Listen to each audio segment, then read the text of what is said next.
Bismillah, alhamdulillah, salatu salamu ala rasulillah.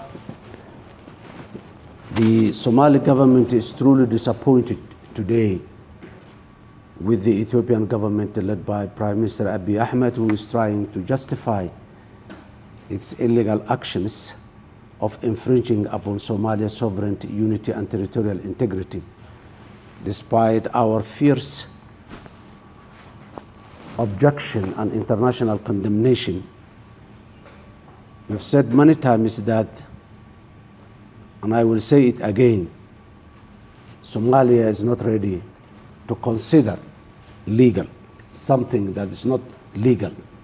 The MOU, the recent MOU that has been signed by the Ethiopian government with the Somali Regional Authority of Northern Regions of Somalia, Somaliland, is illegal in the international law, and it is a violation of all universally accepted standards and charters of the AU and the United Nations. Ethiopia is misleading the world by claiming that they need an access to the sea. The question is not an access to the sea. The question is how Ethiopia wants an access to the sea. Somalia has said many times, and we again repeat it again, we are ready to provide access, but we want to provide access to our coastal areas by Ethiopia the way Uganda accesses the sea to Kenya and Tanzania, the way Rwanda accesses the sea, the way Burundi and South Sudan accesses the sea, the way the 16 African countries that are landlocked accesses to the sea. Accessing to the sea has internationally accepted standards that are mentioned in many provisions and world, in the United Nations UNCLOS, in the African Union Charter, in so many other platforms. The accession of the sea, and all those countries who are landlocked and has access to the sea through their neighboring coastal states, they do not pursue an annexation of part of those countries to their country. The MOU that Ethiopia signed with this regional authority is nothing more than an accessing part of Somalia to Ethiopia and changing the borders of Somalia. Somalia has categorically objected that. In another incident that I would like to shed light on is what has happened this morning here in Addis Ababa. This morning when I prepared myself to come and attend the closed session of the summit, the Ethiopian security has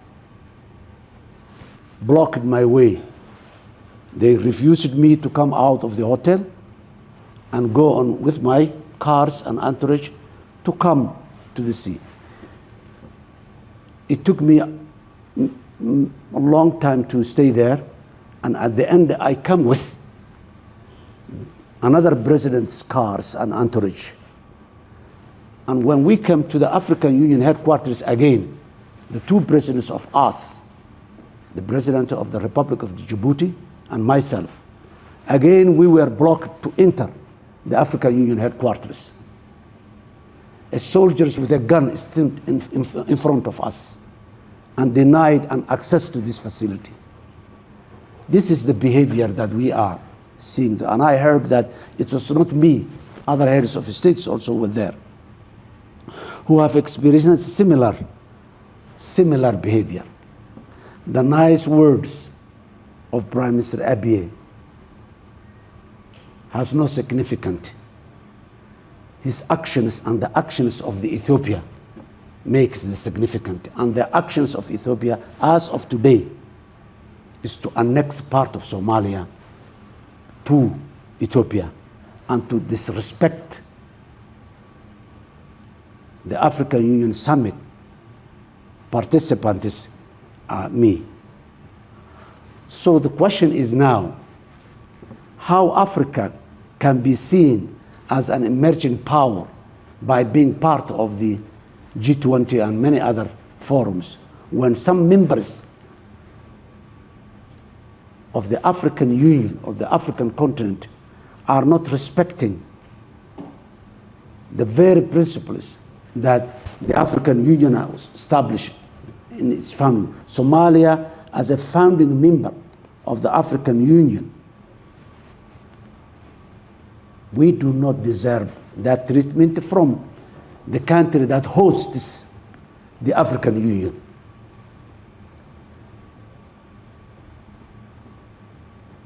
As I said, I repeat again, nice words will never help Africa as a continent and as an individual country.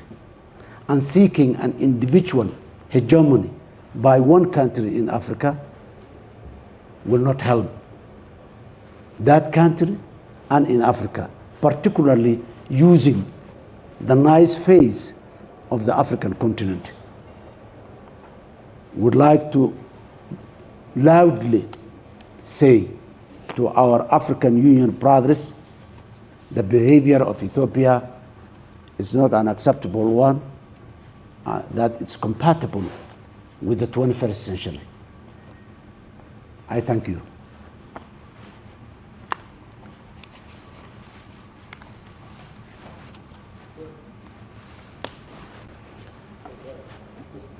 Yes.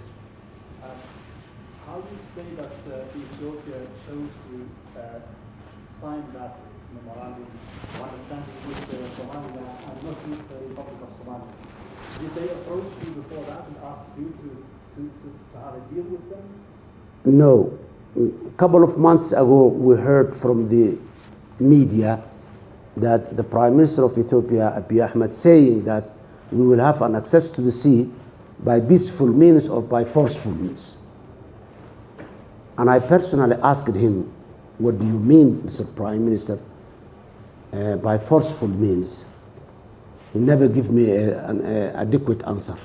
All he said was, no, we are not going to fight, we are not going to war, we are not going to attack or do anything against Somalia. Ethiopia has 5 neighboring coastal states from Sudan, Eritrea, Djibouti, Somalia, Kenya. So they have ample of opportunity to access to the sea. But Ethiopia does not want to access, is not looking for access to the sea. They are looking to annex a territory. How, on what rationale it is in the 21st century that a country goes to local authority and sign with them a territory, they call it the corridor, and sign with a regional authority, naval base, and sign with a regional authority with how this is susceptible in it. The intention, the wording of Ethiopia and the intention of Ethiopia are quite different. I would like to emphasize and say it again and again. Ethiopia wants to annex part of Somalia. What is the course of action that Somalia is intending to take now that you say the African Union is not really very supportive, or is it supportive? This is are on your side? No, this is not the first time. Look, first of all, by doing that, all over the world, the African Union, the IGAD regional country, the United Nations, the Arab League, all of individual countries, all of them denounced the action of Ethiopia as illegitimate and illegal. This is a public, it has been there. We've had an emergency meeting of IGAD in Kampala. The Prime Minister of Ethiopia refused to attend that meeting. So it is there on the record. And we, Somalia, have been, this is not the first time we have a dispute with a neighboring country. We have a dispute with Kenya. We negotiated when we were unable to understand the best civilized manner that the modern states to deal was to go to the International Court of Justice. We went there, and the International Court of Justice made a verdict on our conflict, and we agreed, and it's done. We never fight. Ethiopia has never signed it. Kenya has never signed an agreement with a local administration in Somalia.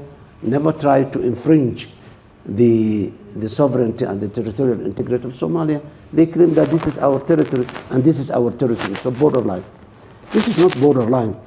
Going through Ethiopia, going through Somalia, hundreds of kilometers and reaching the sea, and from the sea all the way to Ethiopia. Finally, are you open to negotiations, and is there any effort being deployed here during this summit to create a kind of rapprochement or a meeting between you and the No, nothing tangible is there other than the words that Prime Minister Abiy said. As of now, I'm speaking to you, there are senior military officers in Somaliland preparing the ground for Ethiopia to go in. That's what's going on practically and in action terms inside Somalia. And that's what, and the nice words that the Ethiopian government is saying is that. So actions and the statements of Ethiopia is making, Ethiopia may go, send its forces to Somalia, as it did in the past, but the end has always been very clear. Whenever Ethiopia sends its force forcefully and illegally to Somalia, we know the consequences. And I don't think that Ethiopia was happy with those past consequences and will not be happy with it. This is our country. Even if it takes centuries, we will not concede or we will not accept what Ethiopia is doing. Yes? Mr. President, you just mentioned what Ethiopian Prime Minister said. Do you expect a war between Ethiopia and Somalia? No, Somalia has only one war, and that war is against Al-Shabaab. Ethiopia, by signing these MOU, it has become an opportunity for Al-Shabaab. Al-Shabaab was in a position where the Somali community was not allowing to recruit new forces.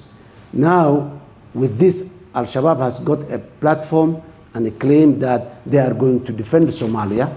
They are going to defend the territory of Somalia. And my government, they are blaming that this government cannot defend the territory.